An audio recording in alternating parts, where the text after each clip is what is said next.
నమస్తే. యాంకర్ శ్యామల మాటల్ని ఎలా తీసుకోవాలి? అయితే నారా లోకేష్ గారు కుంభమేళాకెళ్ళడం తప్ప, అయితే హిందూ ధర్మాన్ని పాటించడం తప్ప, అదేవిధంగా దుబాయ్‌కి ఎందుకెళ్ళాడని చెప్పి అడుగుతున్నా. సో, మొత్తానికి దీని గురించి మాట్లాడడానికి పొలిటికల్ అనలిస్ట్ శ్రీలీల గారు ఉన్నారు. వారిని అడిగి తెలుసుకుందాం. మేడం నమస్తే. నమస్తే అండి. అయితే నారా లోకేష్ గారు కుంభమేళాకెళ్ళడం తప్పంటారా? అయితే నరేంద్ర మోడీ గారు కూడా వెళ్ళారు.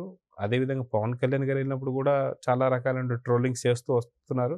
అసలుకి హిందువులంటే ఎందుకు వైసీపీ నేతలకి ఇంత ఏమంటారు, ఇంత నీచంగా చూస్తుంటారంటే ఏం చెప్తారు? మొత్తానికి యాంకర్ శ్యామల మాట్లాడిన మాటలు, అది కాక యాంకర్ శ్యామల ఒక బ్రాహ్మిన్. తను పుట్టుకతో బ్రాహ్మిన్ అయినటువంటి ఒక తాను కూడా కుంభమేళాకు సంబంధించిన వెళ్ళి దాని గురించి మాట్లాడుతుందంటే దీన్ని ఎలా చూడాలంటే ఏం చెప్తారు?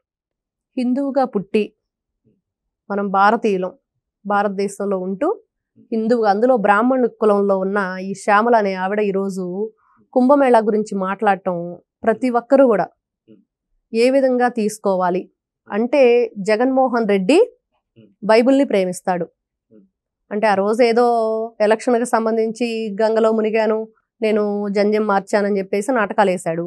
అవన్నీ అందరికీ తెలిసినవే. వీళ్ళంతా కూడా బైబిల్కి సంబంధించిన వాళ్ళని తెలుసు. కానీ ఈరోజు శ్యామల బయటకు వచ్చి, నువ్వు ఒక బ్రాహ్మణ కులంలో పుట్టిన ఆవిడవి, మరి నువ్వు హిందూ సాంప్రదాయాలు తెలుసు, భారతీయులు ఎలా పూజిస్తారు, హిందువులందరూ కూడా ఎలా పూజలు చేస్తారు అన్నీ తెలుసు. మరి అలాంటి ఆవిడ ఎందుకు వెళ్ళావు కుంభమేళాకి అంటే, ఎవరిని తప్పు పడుతుంది ఈవిడ? హిందూ సాంప్రదాయాలను తప్పు పడుతుందా అంటే, చేస్తున్న వాళ్ళని తప్పు పడుతుందా? ఏ విధంగా చూడాలి అంటే, ఈవిడ హిందూ సాంప్రదాయాల్ని మంట కలిపే విధంగా ఈవిడ మాటలు ఉన్నాయి. మరి ఇవే మాటలు తిరుపతి లడ్డు కల్తీ జరిగినప్పుడు ఈవిడ బయటకు వచ్చి ఎందుకు మాట్లాడలేకపోయింది? ఆ రోజున మాట్లాడితే బాగుండేది, ప్రతి ఒక్కరు కూడా వినేవాళ్ళు. ఓహో, ఈవిడ చాలా బాగా మాట్లాడుతుంది, ఈవిడ మాటలు ఏదో నిజం ఉంది, ఆ నిజానిజాలు బయట పెడుతుందని. కానీ ఈ రోజున నువ్వు దుబాయ్ వెళ్ళాడు, దుబారాగా తిరుగుతున్నాడని మాట్లాడింది. మరి నీ జగన్మోహన్ రెడ్డి అధికారంలో ఉన్నప్పుడు ప్రజల సొమ్ముతో ఆయన సొంత డబ్బులతో వెళ్ళాడమ్మా లోకేష్ బాబు, అది అందరికీ తెలుసు. మరి జగన్మోహన్ రెడ్డి 2019 నుంచి 24 వరకు అధికారంలో ఉన్నప్పుడు ఎవరి డబ్బు ఖర్చు పెట్టాడు? అధికారం పోయాక అతను ఏ క్లాసులో వెళ్ళాడు? ఫ్లైట్లో. అధికారంలో ఉన్నప్పుడు సొంతగా ఫ్లైట్ వేసుకొని వెళ్ళేవాడు. లండన్ వెళ్ళింది ఎవరి డబ్బుతోటి? ఎన్నిసార్లు తిరుగుతాడు? ఇవన్నీ మరి చెప్పమనండి లెక్కలు వెళ్ళి. ఈ రోజున జగన్మోహన్ రెడ్డి ఇచ్చే డబ్బులు తీసుకొని శ్యామల మాట్లాడే మాటలకి, ఇప్పుడు తిరుపతి లడ్డులో పంది కొవ్వు కలిపారు అంటే, ఇప్పుడు రాక్షసులు దేవతలు అని 2 రకాలు మనం చెప్పుకుంటూ ఉంటాం పురాణాల్లో నుంచి. రాక్షసులు మాంసాహారం భుజించి వాళ్ళు మద్యం సేవిస్తూ వాళ్ళ బ్రెయిన్ కానీ బాడీ కూడా మందగించిపోయి వాళ్ళ ఆలోచన విధానమే క్రూరంగా ఉంటుంది. హిందువులు దానికి వ్యతిరేకం.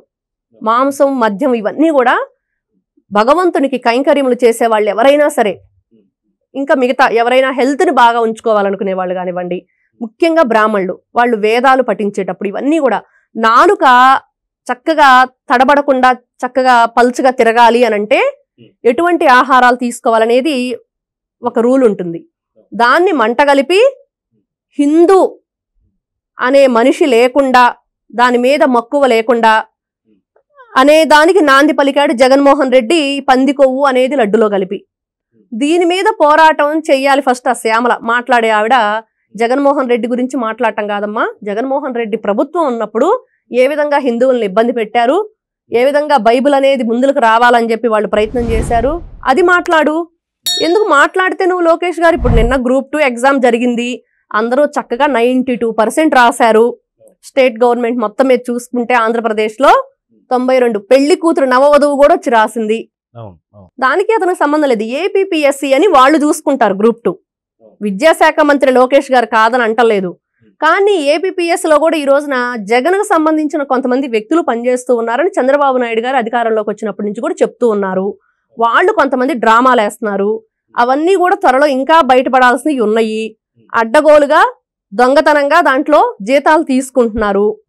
అవన్నీ బయట పెట్టాలి ఫస్ట్ శ్యామల మాట్లాడితే. ఆవిడకి ఫస్ట్ కొంచెం తెలుసుకొని మాట్లాడితే బాగుంటుంది. అయితే కుంభమేళాకు సంబంధించి మొన్న పవన్ కళ్యాణ్ పర్యటించినప్పుడు కూడా సాక్షి కావచ్చు, సాక్షి మీడియా కావచ్చు, చాలా భయంకరమైన ట్రోలింగ్స్ అయితే చేశారండి. సో ఇప్పుడు మళ్ళీ నారా లోకేష్ గారు వెళ్ళినప్పుడు కూడా చేశారు. సో ఒక పుట్టుకతో బ్రాహ్మణ్ అయినటువంటి ఒక యాంకర్ శ్యామల ఖచ్చితంగా ప్రతి ఒక్క హిందూకి క్షమాపణ చెప్పాలా లేదా అంటే ఏం చెప్తారు? చెప్పాలండి. ప్రతి ఒక్కరికి ఒక గౌరవం ఉంది.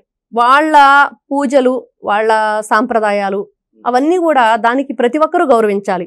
ఇప్పుడు ముస్లింకి ఖురాన్ ఉంటుంది, క్రిస్టియన్కి బైబిల్ ఉంటుంది, హిందువుకి భగవద్గీత ఉంటుంది. ఎవరిని ఎవరు కించపరచట్లేదు.